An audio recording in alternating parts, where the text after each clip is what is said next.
Do you know what day it is? It's Fire Pro Friday! Ladies and gentlemen, you are about to witness a battle for the cosmos. No, it's not Thanos versus Annihilus versus Galactus in a three-way dance. Rather, Carl Sagan versus Neil deGrasse Tyson, as suggested by our good friend and Patreon supporter, Blazer Blue Jeans. So here we go. Let's see if these scientific, well, very tiny, shrimpy, nerds can wrestle. Yeah, have you ever seen Neil deGrasse Tyson? Wait a minute. Oh no! This is gonna be a one-sided bloodbath.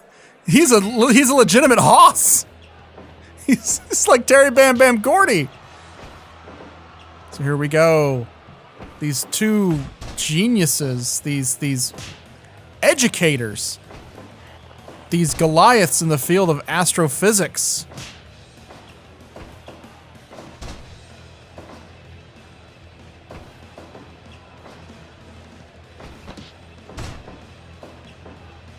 Carl Sagan, of course. Someone's playing EverQuest 2. That's news. I also forgot to turn off notifications. Stop the presses. EverQuest 2 is still being played. Neil deGrasse Tyson is going to his amateur wrestling roots, you see, with several fireman carries.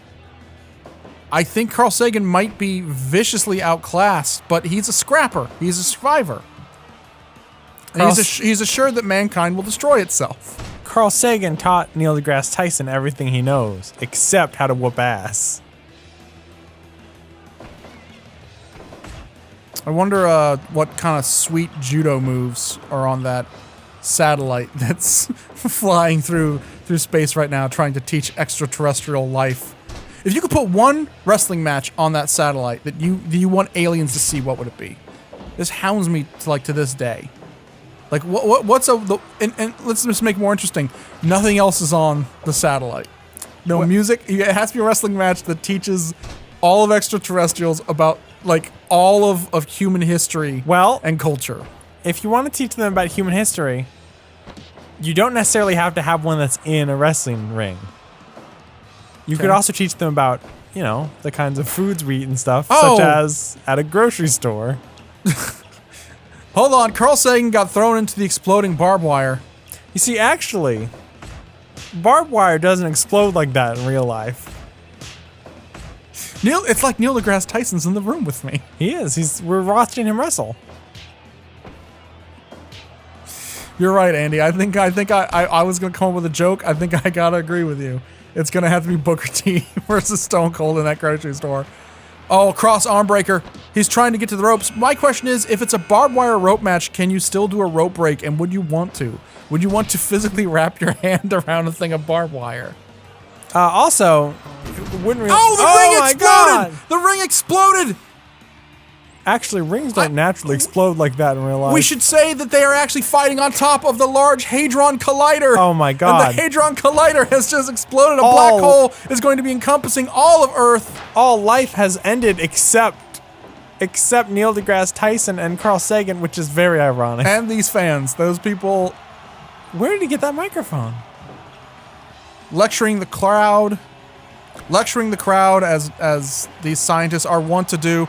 I think that's his finishing move. Oh my God, his mustache is disappearing, I think. He's eating his own mustache for sustenance.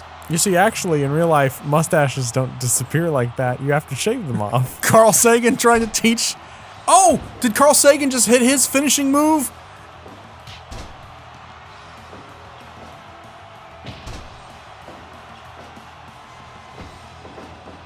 Into the ropes. These two men are bloodied for their love of science.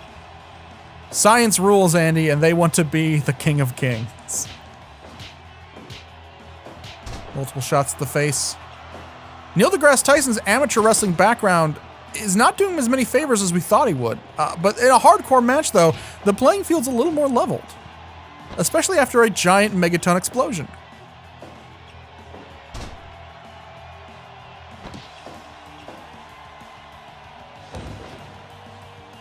Picking the bones clean with strong elbows to the face.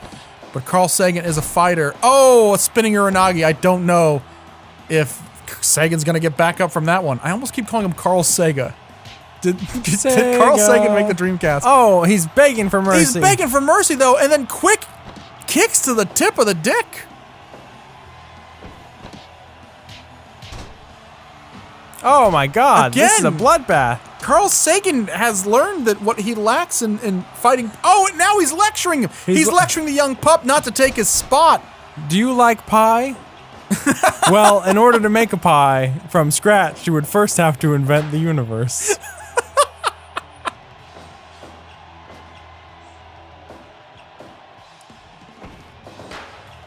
Ooh, Tyson telling Sagan he can take the Starship of Imagination and stick it right up his Rudy Poo candy ass. I get Carl Sagan, but Yes. how come the chicken guy is here? Chicken guy? This is the CEO of Tyson Foods, right? Yeah, Neil deGrasse Tyson. I'm gonna hit you in the face a billion and billions and billions of times over.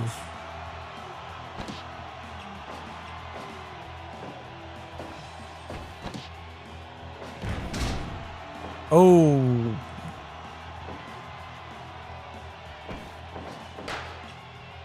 Just back into that barbed wire again and again. I'm glad both these men are wearing fine tailored suits, though.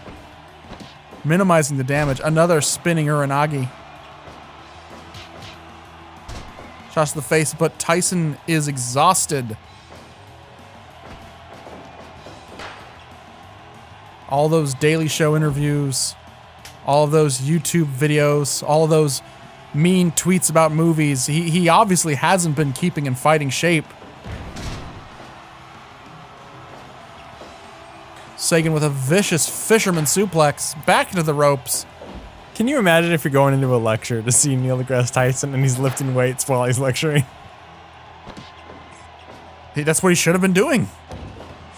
He's just got like a tank top. Instead of complaining about the X-Men or whatever the fuck he does nowadays, he should have been staying in fighting shape.